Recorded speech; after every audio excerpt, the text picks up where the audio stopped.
안녕하세요. 그 자기소개 한번 부탁드리겠습니다. 네, 저는 작년에 편입 공부를 해서 올해 이화여대 컴퓨터공학과 21학번으로 편입 합격해서 다니게 된 이희원이라고 합니다.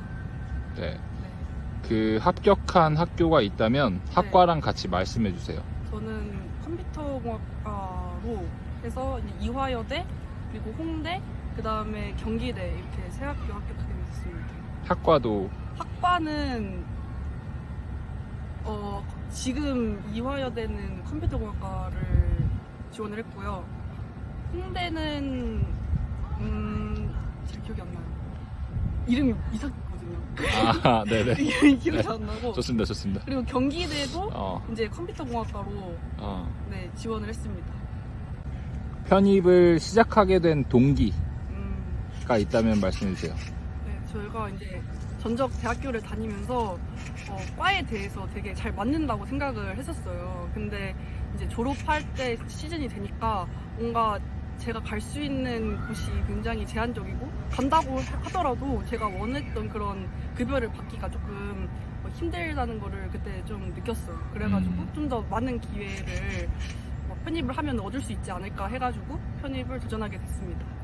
뭐 컴플렉스나 뭐 네. 학벌 컴플렉스나 뭐 불만족 같은 건 혹시 없었는지. 뭐 제가 다녔던 학교에서 저는 사실 제 제 적성을 찾았다고 생각을 해가지고 크게 불만족은 없었지만, 그런 기회 자체에 엄청난 그런 제한이 있다는 거가 좀 안타까웠어요. 그래서 그 부분이 조금 불만족스럽지 않았나 생각합니다. 수험 기간은 언제부터 공부를 시작했고 얼마나 이제 했는지 말씀해 주세요. 저는 제대로 공부를 시작한 거는 2월부터 시작을 했고요. 그 전에는 제가 전적 학교 다니면서 마무리해야 할 부분이 있어가지고 그냥 간단하게 영어 단어 정도만 조금 외우는 식으로 준비 운동을 하면서 공부를 했던 것 같아요. 그리고 2월 이후에는 학교를 다니면서 같이 이제 쭉 끝까지 공부를 했습니다. 공부했던 과정은 어떻게 공부를 했는지, 영어랑 수학을 어떤 식으로 비율을 맞춰서 공부했고, 네, 그런 부분을 말씀해 주시면 될 것 같습니다. 저는 일단 제가 다녔던 수학학원 선생님께서 수학과 영어는 그냥 5대5로 그냥 맞춰가지고 끝까지 공부를 해야 된다라고 강조를 계속 하셨어가지고 최대한 그 비율을 맞춰서 계속 공부를 했던 것 같아요. 그리고 이제 시험 시기에 얼마 안 남았을 시기에 한 10월, 11월 이때쯤에는 그래도 수학 비중을 조금 더 높여가지고 한 7대3까지 수학을 7로 영어로 3으로 해가지고 그렇게 해서 이제 최대한 비율을 동등하게 해가지고 끝까지 공부를 했던 것 같아요. 튜나 편입을 선택한 이유, 그리고 해당 프로그램을 선택한 이유가 있다면 어떤 게 있을까요? 저는 이제 공부 자체는 누군가가 해주는 게 아니라 어쨌든 혼자서 해야 하는 것이라고 생각을 했어요. 근데 혼자 공부를 하다 보면은 자기 객관화가 좀 잘 안 되거나 이제 방향성을 제대로 못 잡아가지고 잘못된 방법으로 공부를 할 수가 있으니까 이런 부분을 좀 잡아주는 사람이 필요하다라고 생각을 했어요. 그래가지고 이런 부분을 충족해 줄 수 있는 그런 프로그램이 뭐가 있을까 찾아보다가 이 튜나 프로그램이 저의 이런 부분을 잘 맞춰줄 것 같아가지고 선택하게 되었습니다. 뭐 소형 학원이나 뭐 타 과외, 개인 과외 같은 경우 수업도 있고 관리도 받을 수 있는데 튜나 편입을 굳이 선택한 이유가 있다면? 왜냐면 서울에 사니까 네. 이제 1대1 과외도 받을 수 있는데 충분히. 제가 사실 대형 강의보다 이런 밀착으로 1대1로 하는 거를 좀 더 의미가 있지 않을까 생각을 해가지고 그런 걸 굉장히 많이 알아봤었는데 계속 이제 많이 알아보니까 제가 느낀 결론은 어쨌든 혼자 공부를 해야 되는 거고, 이런 걸 한다고 해서 내가 뭐 이거가 학벌에 크게 영향을 주지 않겠다고 생각을 했어요. 그래가지고 저는 제 생활 습관과 꾸준함을 유지할 수 있고 뭔가 멘탈적인 거를 관리해줄 수 있는 게 더 필요하겠다 생각을 해가지고 튜나 편입을 선택하게 되었어요. 독학 컨설팅 프로그램에서 네. 구체적으로 좀 어떤 게 만족스러웠는지. 아, 네. 독학 컨설팅을 해서 제가 이게 꾸준하게 공부를 할 수 있었던 것 같아요. 제가 아침에 제 그 수험 생활의 하루 일과가 아침에 일어나면은 이제 운동을 아침에 딱 갔다가 그 다음에 밥을 먹으면서 이제 오늘 어떤 공부를 해야 될지 일정표를 썼어요. 그리고 나서 일정표를 다 쓰고 이제 튜나 쌤한테 오늘 어떻게 공부를 할 거다 보낸 다음에 하루 일과를 잘 마무리하고 그 다음에 이제 오늘 얼마나 공부를 했고 집중을 얼마나 했는지를 이제 다시 써가지고 보내드렸거든요. 이런 거를 이제 매일매일 쭉 하다 보니까 뭔가 혼자서 달린다는 느낌이 아니었고 계속 누군가랑 같이 하고 있다라는 그런 생각이 들어가지고 러닝메이트 느낌이었다. 네네네. 그래가지고 저는 그게 가장 크지 않았나 생각을 하고 있어요. 뭐 커리큘럼이나 자료는 어땠나요? 커리큘럼하고 자료는 정말 할 게 정말 너무 많아가지고 네. 좀 힘들긴 했는데 절대 하면서 부족하다 이런 생각을 하지 않았어요. 그리고 이게 1대1 맞춤으로 지금 시즌에는 뭐가 필요하고 제가 제 실력을 보고 선생님께서 이제 계속 이런 걸 하면 좋다 추가 자료 같은 것도 주시고 이래가지고 저는 굉장히 만족을 했던 것 같아요. 자신만의 합격 비결이 있다면? 일단 꾸준히 공부하는 게 가장 중요하지만 저는 그 중에서 제일 중요한 거는 공부할 때 얼마나 몰입하냐가 제일 중요한 것 같아요. 저는 왜냐면 공부를 다른 학생들에 비해 오래 하지 못하는 성격이어가지고 앉아 있을 때 최대한을 하자라고 생각을 해가지고 최대한 잡생각을 안 하고 공부를 해가지고 한 게 가장 크지 않나 생각하고 있습니다.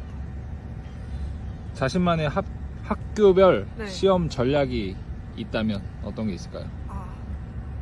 시험 전략.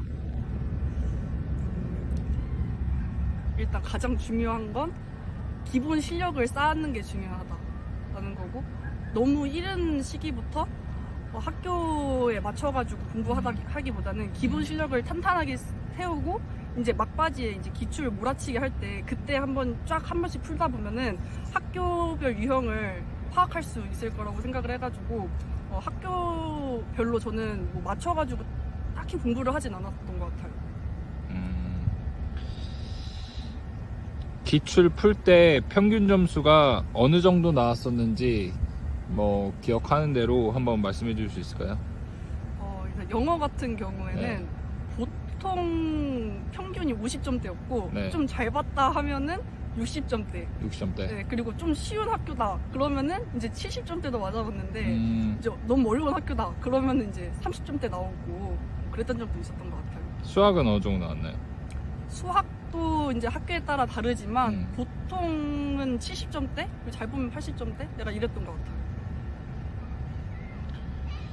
자, 그럼 파트별 문제풀이 전략이 있다면 네. 뭐 어떤 게 있을까요? 예를 들어서 영어 같은 경우는 어휘, 문법, 독해, 논리가 있고 네. 수학 같은 경우는 뭐 미적, 뭐 선형대수, 뭐 다변수, 공업수학 이런 거 있잖아요. 네네. 이런 거에 대해 생각나는 대로 한번 편하게 말씀해 주세요. 뭐 어휘 같은 뭐 영어를 내가 잘 모르겠다. 뭐 그러면 영어는 말씀을 안 해주셔도 되고 수학만 말씀해 주셔도 됩니다. 저 영어를 엄청 잘했던 학생은 아니었어가지고 좀 말하기 민망하긴 하지만 영어 같은 경우에는 너무 하나에 몰입해서 안 부르려고 했던 것 같고 좀 전체적으로 이 글이 말하고 싶은 게 뭔지를 파악하려고 좀 많이 노력을 했던 것 같아요. 그리고 이제 수학 같은 경우는 일단 문제를 읽는 게 제일 중요해요. 문제가 이거 뭔가 봤던 문제여가지고 그냥 손부터 가는 경우가 있는데 문제를 끝까지 다 읽고 이 문제에서 나한테 원하는 게 뭔지를 먼저 파악을 하고 문제가 나한테 주는 힌트 같은 거를 잡아가지고 이 힌트들을 보아서 어떤 전략으로 풀어야지 빨리 정확하게 풀겠다를 먼저 생각을 하고 문제를 풀었던 것 같아요. 이것은 이제 뭐 미적분이든 선형대수든 뭐든 다 일관된 거라 가지고 그런 마음가짐으로 풀었던 것 같습니다. 그러면 네. 영어에선 어떤 파트가 어려웠고 수학에선 어떤 파트가 좀 어려웠는지 그런 어려웠던 파트가 있나요? 정희진? 영어 뭐 어휘가 암기가 안 돼서 어려웠다거나 뭐 문법 문제 푸는 게 어려웠다거나 뭐 독해 지문이 잘 안 읽혔다거나 문법은 사실 저는 네. 문법이 제일 좋았어요. 왜냐면 문법이? 명확하니까. 아 그치. 또 문법이 제일 이공계 학생들은 문법을 좀 좋아하는 것 같아. 네, 그리고- 딱딱 떨어지니까. 네, 예. 그리고 문법이 성적이 제가 생각했을 때 제일 좋았던 것 같고 어휘는 둘 중에 그냥 알면 풀고 모르면 못 푸는 거니까 뭐 뒤에 맞아, 앞뒤 맞아. 맥락 보면서 푸는 경우도 있지만은 그래도 그냥 때려 넣는 수밖에 없죠. 어휘는. 네네 어. 그런 거 같고 이제 제일 힘들었던 건 이제 독해긴 해요. 그러니까 뭐 독해는 뭐 다들 네. 어려워하는 거니까.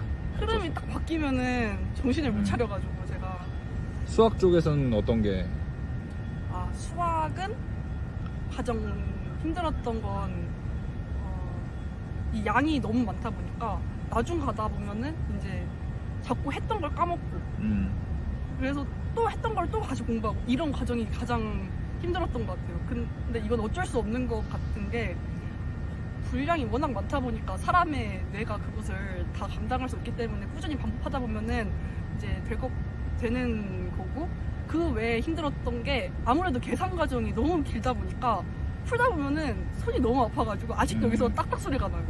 네. 자, 그다음에 자기소개서 학업계획서는 어떤 식으로 준비했는지 언제부터 준비했는지 말씀해 주세요. 저는 한 여름방학 때부터 이제 슬슬 써야 되지 않나 이런 생각을 했던 것 같고 그 전에 학교에서 워낙 활동 같은 걸 많이 했기 때문에 대충 이런 거 쓰면 되겠다라고 구상 정도는 했던 것 같아요. 그리고 이제 뭐 짬날 때나 그럴 때 이제 잠깐씩 써보다가 이제 뭐 제출하기 한 일주일 그때 전부터는 한 번에 이제 몰아쳐가지고 내리 그냥 자소서만 한 3일 정도 빡세게 쓰고 그냥 제출했던 것 같습니다. 원서 접수 전략이 있었다면? 저는 컴공 아니면 안 된다라는 생각을 가진 사람이어서 원래 56컴공을 쓰고 싶었는데 이제 주변에서 선생님들이 말씀하시기를 컴공 쓰면은 망한다 이러셔가지고 최대한 컴공으로 틀 수 있는 틀기에 좀 괜찮을 만한 그런 과들을 몇 개 섞었어가지고 뭐 컴공 반, 뭐 수학과, 뭐 물리학과 이런 거 반 해가지고 이런 식으로 적절하게 분배해서 썼던 것 같아요. 지금 컴공과랑 뭐 기타 학과들을 지원한 이유가 있다면? 제가 전적대를 다니면서 컴공에 대한 적성을 찾은 케이스였기 때문에 편입을 할 때 컴공이 아니면은 안 된다라는 생각이 있었어요. 그거 말고는 저한테는 편입은 의미가 없다라고 생각을 해서 다른 선택지는 아예 생각도 하지 않았어요. 현재 학교 생활에 대해서 만족을 하는지 어떤 부분에 대해서 만족을 하는지. 저 학교가 아무래도 이쁘다 보니까 보면은 이제 기분도 좋아지고 그런데 아무래도 학교 그 자체가 좋다기보다는 학교를 다니면서 이제 주변에 있는 그 친구들이 갖고 있는 그 마음가짐이 좀 다른 것 같아요. 좀 삶에 대한 태도나 이런 거, 좀 열정이 그 남다르다. 그래서 저도 같이 더 열심히 하게 되고 이런 것들이 가장 좋은 것 같아요. 이제 수험 생활 중에서 포기하고 싶었던 순간이나 힘들었던 순간이 있다면 어떤 순간일까요? 사실 수험 시절은 이제 매 순간이 힘들긴 하지만 제일 힘들었던 거는 이제 기출 풀고 나서 채점했는데 내가 원했던 점수가 안 나오고 훨씬 못 미쳤을 때 그때 느끼는 그런 좌절감이 너무 힘들었던 것 같아요.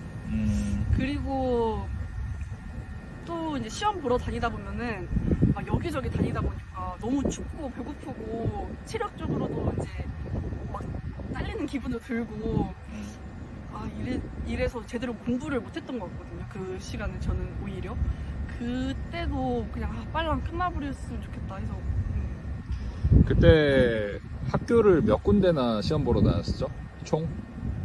총은 잘 기억이 안 나는데 10개 이상 다녔던 것 같아요. 하루에 2개 본 적도 있었나요? 네. 그날이 진짜 힘들었어요. 하루에 2개 보는 날. 어디였죠?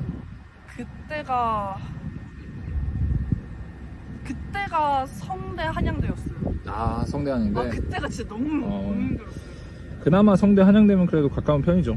아 그렇긴 한데 막 인하대랑 뭐 서울에 뭐 어디 보러 가면 진짜 힘들죠. 자신만의 수험 생활에 리프레시 비결이 있었다면 저는 이제 산책하는 거를 굉장히 좋아했기 때문에 이제 공부를 하다가 집중이 잘 안 되고 이러면은 그냥 이럴 바에는 그냥 산책하면서 공기 쐬는 게 낫겠다 싶어서 그냥 노래 듣고 한 10분 정도 걷고 막 이랬어요. 그리고 그 외에는 아무래도 시험 준비하는 기간이 길다 보니까 꾸준히 공부를 하려면은 그래도 일주일에 하루는 좀 편하게 쉬어야 된다고 생각을 했기 때문에 한 일요일 정도를 날짜를 잡고 뭐 친구랑 같이 만나서 카페에서 맛있는 걸 먹으면서 공부를 한다거나 아니면 가족들이랑 시간을 보낸다던가 이런 식으로 조금 저에게 힐링을 할 수 있는 그런 시간들을 줬었어요. 자, 마지막으로 수험생들에게 하고 싶은 말.